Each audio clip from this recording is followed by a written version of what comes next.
Assalamualaikum warahmatullahi wabarakatuh. Saya Reni Indayu Pratiwi, salah satu anggota dari kelompok 5, akan menyampaikan beberapa subbab materi terkait dengan peran guru terhadap bimbingan dan konseling. Yang pertama yaitu pengertian bimbingan. Bimbingan secara etimologi berasal dari kata guidance yang merupakan asal dari kata to guide, yang artinya adalah membimbing, menuntun, dan memberi bantuan. Jadi, istilah bimbingan merupakan upaya untuk memberikan bantuan maupun tuntunan. Yang kedua yaitu pengertian konseling. Konseling berasal dari bahasa Latin consilium yang artinya dengan atau bersama, yang kemudian dirangkai menjadi kata menerima atau memahami. Dalam bahasa Anglo-Saxon, konseling ini diartikan sebagai menyerahkan atau menyampaikan. Jadi, bimbingan dan konseling jika digabung dapat diartikan sebagai upaya yang dilakukan oleh seorang konselor terhadap suatu klien untuk membantu menyelesaikan permasalahan dengan mengarahkan dan memberikan berbagai tindakan yang disesuaikan dengan keadaan jiwanya. Yang selanjutnya yaitu subbab materi peran guru bidang studi dalam bimbingan layanan akademik. Layanan akademik merupakan bimbingan dan konseling yang memandirikan siswa dalam proses pembelajaran, baik di kelas maupun di mana saja. Tujuannya agar peserta didik dapat memiliki sikap, keterampilan, dan kesiapan, serta kebiasaan belajar yang positif, yang mencapai standar kompetensi yang telah ditetapkan, melalui kegiatan pembelajaran yang dilakukan oleh setiap guru bidang studi. Adapun peran guru bidang studi dalam bimbingan layanan akademik, salah satunya yaitu menumbuhkan sikap dan semangat belajar bagi peserta didik, memotivasi siswa agar mengerti bahwasanya belajar itu adalah untuk sepanjang hayat, dan menumbuhkan sikap atau kebiasaan belajar yang positif. Melanjutkan ke subbab yang kedua, itu tentang peran guru bidang studi dalam sosial. Jadi di sini guru selain bertugas sebagai mengajar, guru juga harus memberikan perhatian yang khusus bagi peserta didik dalam bentuk sebuah bimbingan. Nah, disinilah peran guru sebagai pembimbing. Walaupun sebenarnya sudah ada guru sendiri yang bertugas sebagai bimbingan dan konseling, tetapi karena setiap karakter peserta didik itu macam-macam dan peserta didiknya banyak, sehingga perlu adanya kerjasama antara guru bimbingan konseling dengan komponen-komponen yang ada di sekolahan, seperti guru bidang studi, guru kelas, kepala sekolah, ataupun tenaga kependidikan yang lain, agar proses bimbingan yang terjadi itu bisa maksimal dan semua anak bisa berhak mendapatkan bimbingan yang maksimal.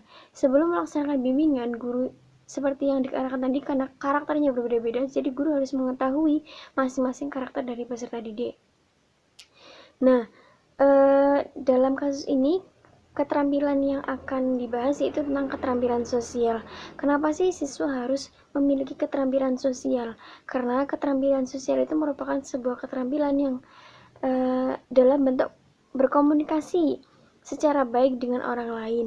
Nah, keterampilan ini digunakan agar siswa mampu untuk menyesuaikan diri dengan kehidupannya sehari-hari, karena tidak menutup setelah mereka lulus dari sekolah, mereka pasti akan terjun ke masyarakat, di mana di dalam masyarakat itu pasti ada yang namanya interaksi sosial. Jadi keterampilan sosial itu dalam peserta didik harus memiliki itu sejak dini sebagai bekal untuk nanti berkehidupan di masyarakat. Nah, keterampilan sosial itu meliputi apa saja? Yang pertama, kemampuan berkomunikasi, berbicara dengan orang lain, kemampuan menjalin hubungan dengan orang lain. Hubungan yang baik yang harus dijalankan itu seperti apa? Hubungan baik yang seperti apa? Terus kemampuan untuk menghargai diri sendiri dan juga orang lain. Yang keempat, kemampuan untuk mendengarkan pendapat orang lain dan juga mendengarkan keluhan dari orang lain. Terus yang kelima, kemampuan memberi dan juga menerima kritik. Jadi selain kita memberikan kritik, kita juga harus mau untuk menerima kritik. Yang terakhir yaitu kemampuan untuk bertindak sesuai dengan norma dan aturan yang berlaku. Tidak bisa dipungkiri bahwa dimanapun kita berada, di setiap lingkungan masyarakat pasti memiliki sebuah norma dan aturan yang berlaku di sana, dan peserta didik yang tinggal di sana harus wajib mengikuti peraturan atau norma yang berlaku di sana, karena memang seperti itu harusnya. Kemudian dari segi peserta didik itu, selain punya masalah pribadi, peserta didik juga memiliki masalah sosial. Masalah sosial seperti apa yang terjadi peserta didik? Biasanya yang pertama, mereka itu memiliki kesulitan dalam bersahabat. Jadi ada beberapa peserta didik yang mungkin sulit untuk berteman gitu loh, sulit untuk mendapatkan teman baru, sulit untuk berkomunikasi dengan teman yang baru. Ada yang seperti itu. Ada juga yang gampang berkomunikasi, gampang berteman dengan teman yang baru. Yang kedua, mereka memiliki kesulitan mencari teman. Yang ketiga, merasa terasing dalam aktivitas kelompok, karena mungkin kesulitan dalam mencari teman, kesulitan dengan beradaptasi dengan teman yang baru, sehingga mereka merasa terasing gitu loh dalam lingkungan kelompok itu. Kemudian mereka mengalami kesulitan memperoleh penyesuaian dalam kegiatan kelompok. Mereka mengalami sebuah kesulitan tersendiri ketika mereka dalam kerja kelompok. Biasanya itu orang-orang yang individualis, orang-orang yang introvert itu ketika mereka bekerja dalam sebuah kelompok, mereka akan mengalami kesulitan dalam menyesuaikan diri. Mungkin tidak satu pendapat, mungkin tidak satu pemikiran. Nah, di situ kesulitannya. Yang terakhir, kesulitan menghadapi situasi sosial yang baru. Situasi sosial yang baru, maksudnya mereka tidak pandai dalam menyesuaikan diri dengan situasi sosial yang baru gitu loh, karena ketika di masyarakat pasti kita dihadapkan dengan situasi yang baru setiap saatnya. Nah, mereka itu kesulitan dalam menyesuaikan itu. Mereka terbiasa dengan kebiasaan mereka setiap harinya, dan ketika dihadapkan dengan situasi yang baru, mereka akan kesulitan. Nah, bimbingan sosial ini bermakna untuk apa? Untuk bimbingan ini adalah sebuah bantuan dalam menghadapi dan memecahkan masalah-masalah sosial yang dihadapi oleh peserta didik. Guru di sini bertugas untuk membantu peserta didik dalam menyelesaikan masalah-masalah sosial mereka. Bagaimana caranya mereka bisa berteman dengan teman yang baru, bagaimana caranya mereka bisa akrab, bagaimana caranya mereka bisa menyesuaikan diri dengan kelompok, dengan lingkungan yang baru, bagaimana mereka bisa menghadapi situasi sosial yang baru. Nah, di sini guru berperan untuk membantu mereka dalam menghadapi masalah-masalah itu. Dan selain itu, guru juga, bagi mereka yang tidak memiliki masalah sosial, guru juga membantu dalam hal bagaimana sih cara kita berhubungan sosial, berinteraksi sosial yang baik antara sesama manusia.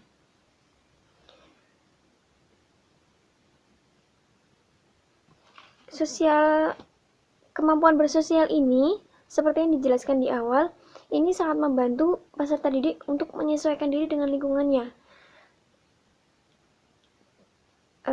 Ada beberapa hal, tugas-tugas yang bisa dilakukan oleh guru agar bisa melatih guru bidang studi agar bisa melatih kemampuan bersosialisasi si peserta didik. Yang pertama, bisa memberikan pembelajaran yang bersifat kelompok. Nah, ini sangat banyak sekali manfaatnya. Yang pertama, ini agar membiasakan peserta didik untuk bergaul dengan teman-temannya. Bagaimana cara mengungkapkan pendapat, bagaimana cara menerima pendapat. Jadi dengan bekerja kelompok, mereka bisa berinteraksi dengan teman-teman yang lain. Mereka bisa saling tukar pendapat, bisa saling menerima pendapat. Nah, ini bisa dilatih untuk melatih kemampuan mereka dalam berbicara, berkomunikasi seperti itu. Yang kedua, merealisasikan tujuan pendidikan dan pembelajaran melalui belajar secara kelompok. Jadi ada beberapa tujuan pembelajaran yang memang bisa dilakukan dengan metode belajar kelompok. Terus yang ketiga, mengatasi kesulitan dalam hal pelajaran secara bersama-sama. Ada kan beberapa orang yang tidak bisa belajar secara bersama-sama. Nah, ini tidak bisa dibiarkan. Maksudnya harus ada solusi yang bisa untuk mengatasi itu. Misalnya kita coba agar mereka dicoba untuk berkelompok dulu, dicoba untuk berkomunikasi dulu.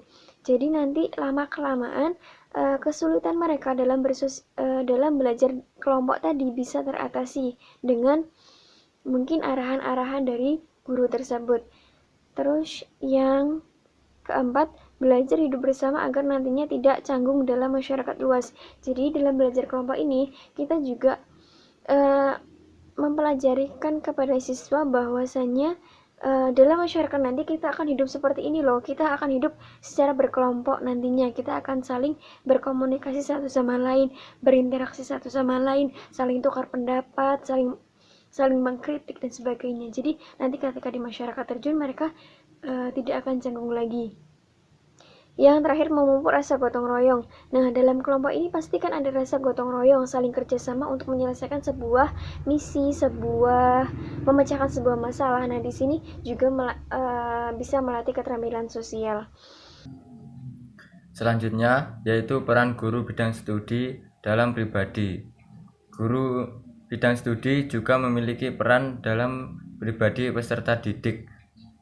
Seperti yang pertama, membantu memasyarakatkan pelayanan bimbingan dan konseling kepada peserta didik.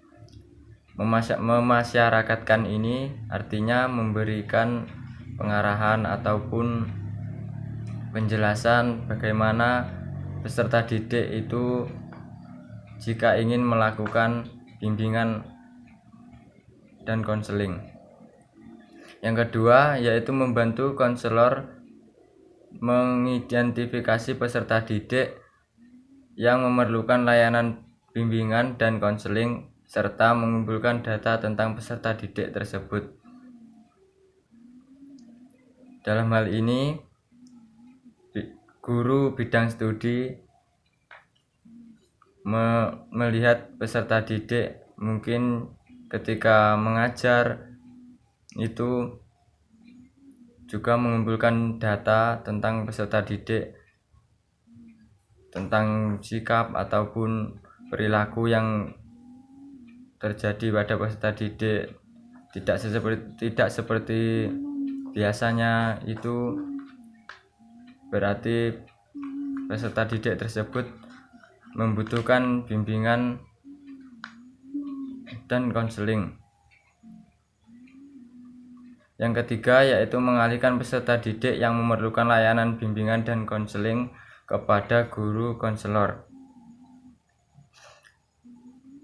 Hal ini terjadi ketika peserta didik itu ingin melakukan bimbingan dan menuju ke guru bidang studi, sehingga guru tersebut mengalihkan bimbingan tersebut kepada guru konselor agar mendapatkan bimbingan dan konseling yang lebih baik. Yang keempat, yaitu menerima siswa alih tangan dari konselor, yaitu peserta didik yang menuntut guru konselor memerlukan pelayanan mengajar dan layanan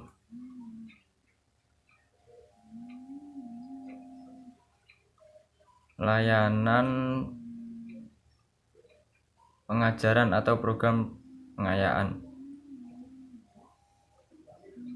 Hal ini ketika peserta didik itu membutuhkan pelayanan dalam pengajaran ataupun ketika pembelajaran kurang baik, mungkin guru konselor akan mengalihkan bimbingannya kepada guru bidang studi agar peserta didik dapat menangkap pembelajaran yang dilakukan oleh guru bidang studi. Yang kelima, yaitu membantu mengembangkan suasana kelas, hubungan guru siswa dengan siswa yang menunjang pelaksanaan pelayanan bimbingan dan konseling. Ketika dalam kelas itu guru bidang studi seharusnya melakukan kegiatan agar peserta didik itu juga nyaman ketika melakukan pembelajaran dan dalam pelaksanaan bimbingan itu juga dapat berjalan dengan baik. Yang selanjutnya yaitu memberikan kesempatan dan kemudahan kepada peserta didik yang memerlukan layanan bimbingan konseling. Mungkin ada peserta didik yang memerlukan layanan bimbingan konseling tetapi kurang mendapat kesempatan dan merasa bahwa ketika bimbingan itu tidak mendapatkan kemudahan untuk mendapatkan pelayanan tersebut, sehingga guru bidang studi juga melayani ataupun memberikan sarana bagaimana agar peserta didik tersebut dapat melakukan bimbingan konseling dengan baik. Selanjutnya yaitu berpartisipasi dalam kegiatan khusus penanganan masalah peserta didik seperti konferensi khusus. Dalam hal ini mungkin ketika konferensi itu guru bidang studi juga ikut dalam konferensi tersebut sehingga mengutarakan pendapat akan peserta didik yang diajar oleh guru ini dan bagaimana karakter-karakter dari peserta didik tersebut, sehingga jika ada peserta didik yang memerlukan bimbingan atau konseling itu dapat langsung ditangani. Yang kedelapan yaitu membantu mengumpulkan informasi dan diperlukan dalam rangka menilai bimbingan dan konseling serta upaya tindak lanjutnya.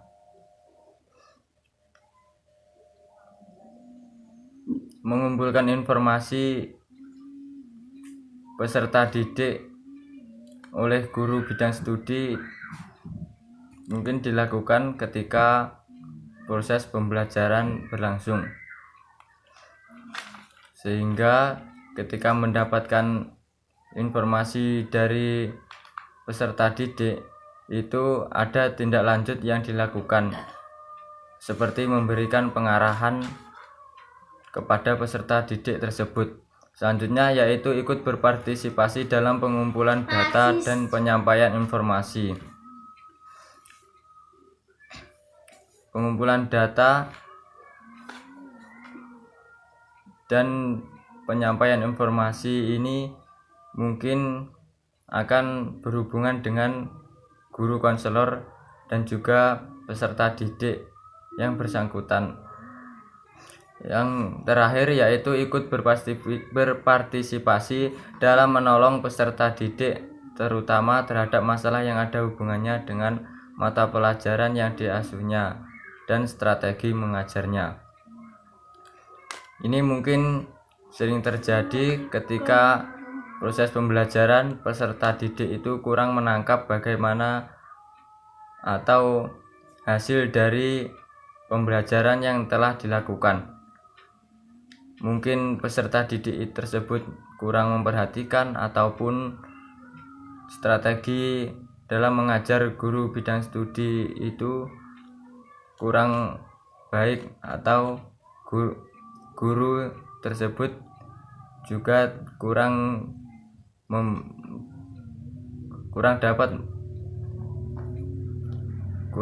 dapat membuat suasana agar peserta didik itu nyaman ketika melakukan pembelajaran, sehingga peserta didik kurang mampu menangkap